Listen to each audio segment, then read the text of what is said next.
In this video, we're going to install some lights on our rear hatch to illuminate the cargo area.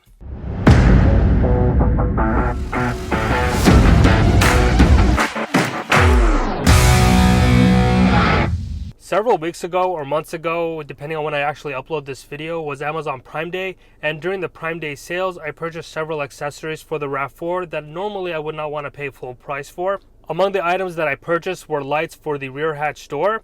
At first, I wasn't sure if I really needed this accessory, and I was getting by with some other sort of option to illuminate to the cargo area. So I finally decided to just pick this up while it was on sale. This is not a sponsored video. You can buy this product on Amazon from any seller. I believe they are all the same, so just go with whichever one is cheaper at the time of purchasing, and make sure it is a Prime item or sold by Amazon, so that if you're not satisfied, you can return it without any hassle. I'll leave several options in the description section that you can check out. It will support this channel if you buy from the link. Before I go into the light install for the Rav4 hatch, which would go over here, I'm going to show you another alternative that's probably cheaper and more flexible depending on what you want to do. We can get these light bars, which come in a different variety of sizes. These light bars have a magnetic back, which you can stick onto any magnetic sort of surface. I have it right here with the included magnetic adhesive strip that I installed right here.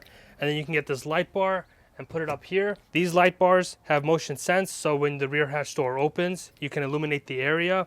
I was using this option for a very long time, and because of the Prime Day sales, I went with the lights that we're going to be installing permanently in this area.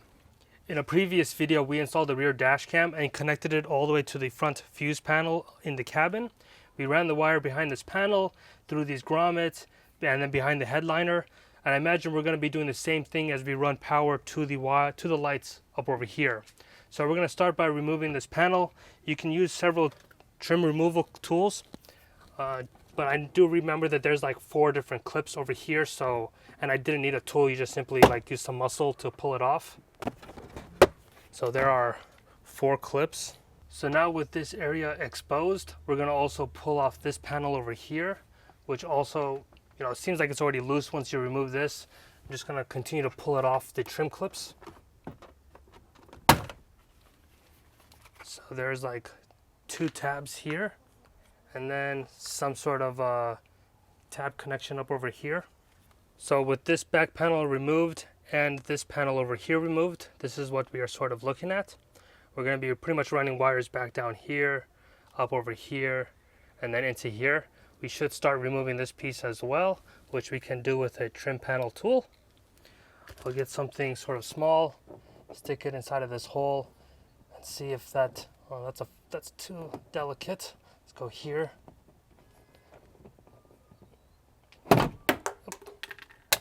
And that's removed. So this is actually how you can access the lights on your hatch in case you need to replace the bulbs. And then if we take a look at this, there's nothing fancy here. You will slide it in from this side first and then press it in so that these clips hold place. I'm going to also remove this panel from over here. See if I can do the one-handed. Probably, no, yeah, one-handed's fine. There's that. Along this way, there is actually no wires going here. So that tells me that the wires continue from here and then behind here into this location. If we take a look at our light, I believe it's touch sensitive because I am not feeling a sort of click. And then here's our 2 wires. Here's the wire harness that it will connect to.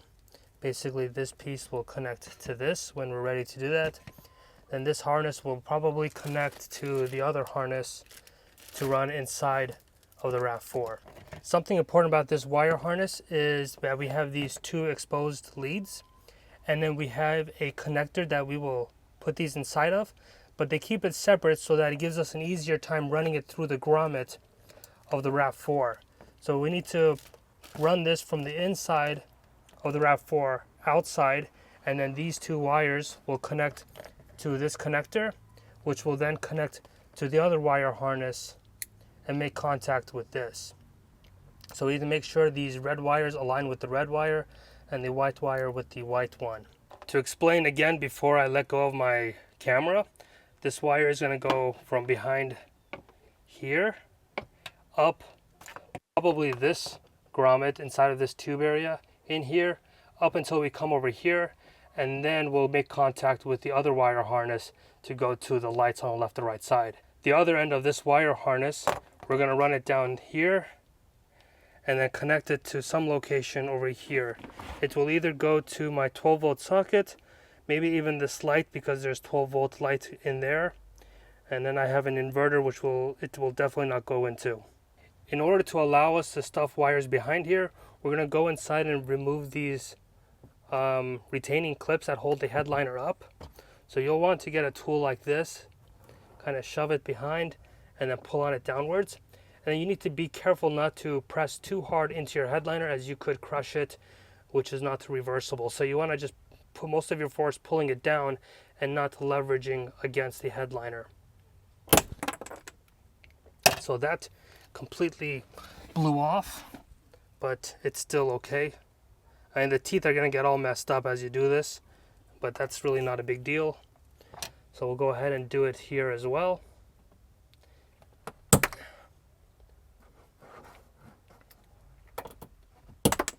And then my only other recommendation is to make sure your hands are clean, because if you touch this you will stain it. You can see I've already done some damage here from my previous work. Not a big deal again. And then this will give you a lot of opening to send wires up through here, which believe me you're going to want, because it's going to be a pain in the butt to go from here all the way up into here. So here's our wire. I'm going to go ahead and put most of this wire harness back over here so I'm not working against gravity. And then we're going to send the wire through this grommet in here. Now there's, I do remember now, it is not easy. So far this has been a complete pain in the butt. So what I did was I got some fairly thick wire. I fed it through here and then I fed it back. So I'm going to stick this sort of wire harness through here and then pull it through. And hopefully that will work, and that will be the method that I can only recommend unless you want to deal with sending two individual stranded wires through here. It's a complete nightmare. Then your hands will get dirty, so make sure you don't touch your headliner.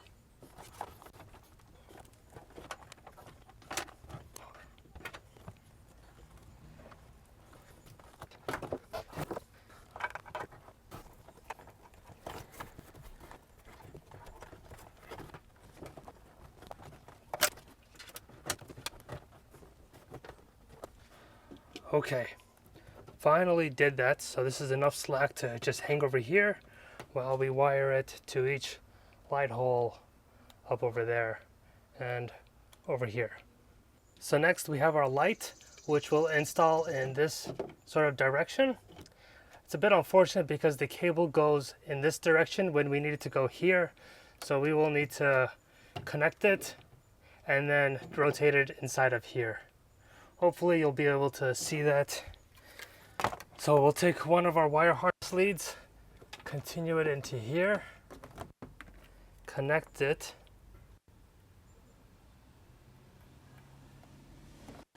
and then as we pull back, we'll install it until it clips in.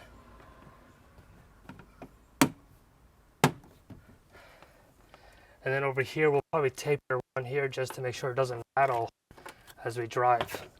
So I'm going to go ahead and do the same thing for the other side.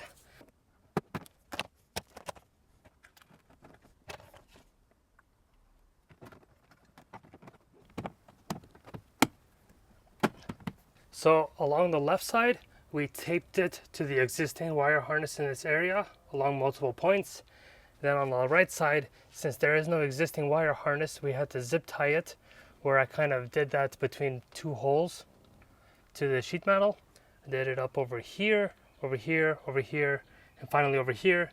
So now we have wires met right over here, and then we need to connect this piece to both of these wires. So here we have this connector, which we'll need to put these guys together. We need to make sure that the red and white wires will align with the red and white wires of our light. I'll insert this inside of here just enough to tell me which side is red and which side is white. I'll start with my red cable, and it's going to go on the right side, or at least my right. I'm going to put it inside of this hole Did not mean to clip it in there. I'm going to try to push it in as far as it can go. Make sure I have it in the right direction. That's in. And then the white cable will also go in. And then this piece will go in here to secure it. Now we can connect this guy into here. And then the red and the white are aligned. So now we're done with this. We need to stuff all of these wires somewhere up over here. Hopefully it does not rattle. Because these trim clips go inside of these holes, I had to remove the zip ties I had here. And hopefully I'll be able to still put this cover on without hearing so much rattle. I was able to install the right cover, and this cover with all those wires packed over here, and then that cover is installed too, so we have no problems. Maybe it's a bit loose there, but we'll see how it is over time. So that's done. We did seal the grommet up over here and over here. You want to really make sure you do that because water will get into it. This place isn't protected. Next, we're going to run our wire harness from here through the side and then down into here. At this point, there isn't a lot of slack, but it probably is just enough to make its way there. Now, to get started in this area, we do need to remove this trim clip from in here. So I put like a flathead. Typically I want to use a metal flathead because that's a little bit stubborn to remove. Maybe this will work. Yeah, so that pops out and then you can remove the rest. Stay organized here. So now this is loose. I know behind here there are several trim clips all around here. And then I know there are several trim clips up over here as well. So it's going to be some fun. We're going to go ahead and remove this weather strip. Just enough. It's not glued on or anything. And that should give us access to behind this panel. There's a blue trim clip right here. And if you don't want to damage it, you need to slide the C-pillar upwards, which we might not be able to do considering there might be other trim clips in this area.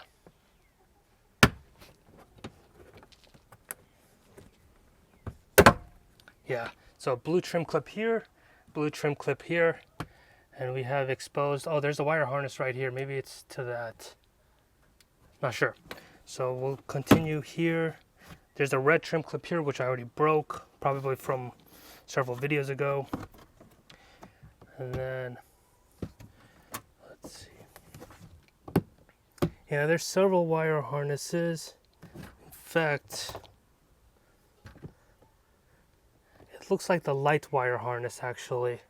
To remove the light, you're gonna wanna get a flathead up over here, put it behind and pull it out. And then you're gonna unclip it. Make sure you don't lose it because it will go behind there. Then if we look at this, both of these are identical, which means this is going to connect into the light, and then this is going to connect into here. Then we have a series connection, except this wire harness needs to run behind the C-pillar and this panel. So that's where a lot of the hard work is going to take place. I don't want to lose this either. So let's reconnect it so it doesn't sort of disappear on us later. So we're going to take our wire harness, stuff it behind here.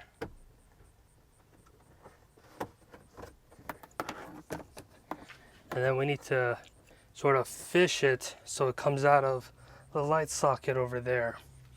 And that's probably where the next 30 minutes of my life will be spent. Otherwise I have to remove this entire thing, and I don't want to do that. And you do want to make sure you go behind the blue trim clips, otherwise you're not going to make it when you close this up. Okay, so we got the wire harness here. So we have the wire harness connected here, or reached all the way over here. We're going to disconnect this piece. We're going to connect the wire harness into here, and then this into here. And then we'll shove all these guys back. And that's done. So now I believe everything is hooked up. We're going to want to push these blue trim clips back into place, then reseat the gasket. then we'll test if the lights work. So we have the car in accessory mode. This light still works. And up over here, we can press on this and it turns on. So it's touch sensitive, very lightly touching it. Same with this one over here. This light does not need to be on itself, and these ones do turn on still. I'm assuming it's going to be very bright at night, although we will see later in the video. And then we did reseal this. We pushed this back in. We pushed these panels down here back in as well. Reinstalled this, and then make sure you also reinstall these clips up here as well. So other than that, that completes this install. The biggest pain in the butt is this part right here. The car itself does not need to be in accessory mode for it to turn on. I'll go ahead and remotely open the doors. And if we look inside, it should automatically turn on. And then I could tap them to turn them off if I didn't need it. Then with it on, I can go ahead and close it. And hopefully it will also turn off.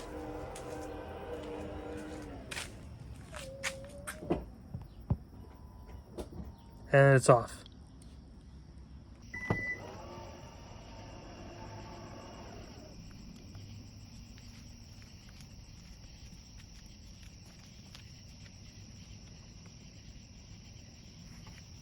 That is everything I believe you need to know about installing lights on your hatch for your RAV4. In theory, it's a very simple install, but the only challenge, and it's a very big challenge that I kind of really struggled with even off camera, is to send the wires from the cabin of the RAV4 through the door inside that tiny rubber sealed grommet, whatever you want to call it. Aside from that, maybe removing the C-pillar could be difficult too. You really have to be careful that the blue trim clips do not come off and then fall, because once it falls, you will probably need to remove the entire C-pillar and the wheel well trim panels in order to access it. The product itself is very good. I'm very impressed with it. It's very bright. There's plenty of cable slack, way too much cable, in fact, for this application. And I do like that it's touch sensitive, although I would have been just as happy with a rocker switch because the failure rate of a rocker switch is much less than touch sensitivity. Other than that, it's a good product. If you're interested, again, I will leave it in the description section along with other sellers. Just go with whichever one is cheaper and make sure it's Amazon Prime so that you can return it without any hassle. I think that's it, and I will see you in the next one.